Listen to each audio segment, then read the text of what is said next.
back with a special edition of Nightline, the deadly California shooting rampage, bloody streets, and a violent standoff between the police and alleged suspects. Around 3 p.m. this afternoon, a massive manhunt for the armed gunman in California came to a head. We are in pursuit of the suspect vehicle. We've got shots fired out the back window. Our affiliate KABC on the scene, hovering above this black SUV that the authorities had been searching for 3 hours. We got multiple officers here. We got officers running here, back eastbound, chasing. Now we're on foot. Look at all those units here. This is where a suspect is at. Multiple shots that were fired. Windows blown out, that front door ajar, and police crouching at a safe distance away. But this was the scene moments earlier, captured on camera by neighbors. Oh my gosh. Guys, they just shot at my house right now. It's cops all over the yard. Holy shit. This was the shootout that our cameras missed.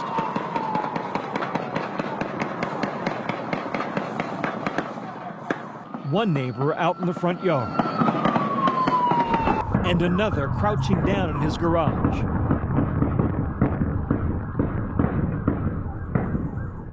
What sounds like fireworks is a firefight. Police raining bullets on that SUV. The left side, driver's side, completely blown out. This was a very, very graphic shootout. A body lying in the street feet away. That black SUV riddled with bullets. One suspect still inside. As police run into position, single file up across the lawn. You can see tactical teams moving up the sidewalk, looking for positions of advantage right now. The police are going to run in single file because it makes you less of a target. More officers using concealment and cover behind this post, behind this hedge line. They start moving units out of the way to clear away for the Bearcat. Bearcats are moving up. Everybody else take cover. 5 minutes later, 2 armored vehicles approach the SUV from both sides. You basically box a person in. So with a car in the front, a car in the back, and many times one on the side, there's no place for the car to go. Just minutes later, a special vehicle called a Tac Cat moves in, armed with a ballistic shield. The whole point of armored vehicles in a law enforcement setting is exactly how they use this particular event, where you take the vehicles and you use them as cover to protect you from obviously other firearms or potentially other explosives. And so by using the vehicles, they've given themselves a couple of things: cover, concealment, and also it allows them to sort of take their time. Officers cautiously approaching the car, but it appears the suspect inside is already dead.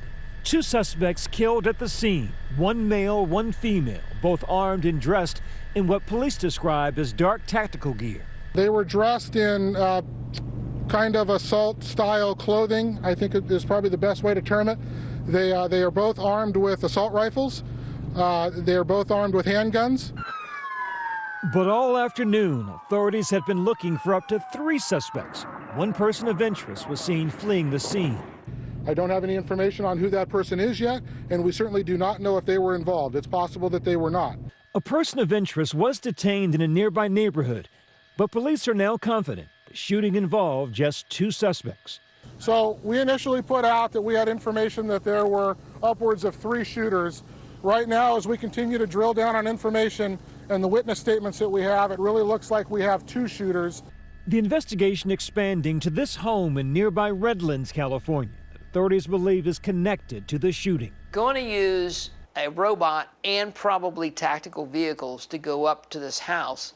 And the reason why is there's been discussions all day about potential explosives. Even the police chief mentioned there might be a pipe bomb at the initial crime scene. So keeping that in mind, and keeping in mind that you're dealing with such mega violent people, you want to make sure you're not walking into a booby trap. So if you send a robot in, you know, if it triggers something, then so be it. No one else is harmed. But it also gives you the opportunity to send it in, and then it can be your eyes and ears inside the house. And once you feel like that it's sufficiently cleared, at least maybe the first floor of that residence, then you make a tactical entry after that. Tonight, the search continues for evidence and clues as to their motive. But for now, the police have a message for the community that was today shaken to its core. So the message not only for the city but for this entire region is we understand people are scared, and we understand that there's concern that there may be more folks out there. Rest assured, we are doing everything we can. We have brought every single asset to the table that we have available in this city, in this county, in this state, and with the help of the federal government to do everything that we can to make people safe here. When we come back, a nation grappling once again with scenes of bloody chaos after another mass shooting.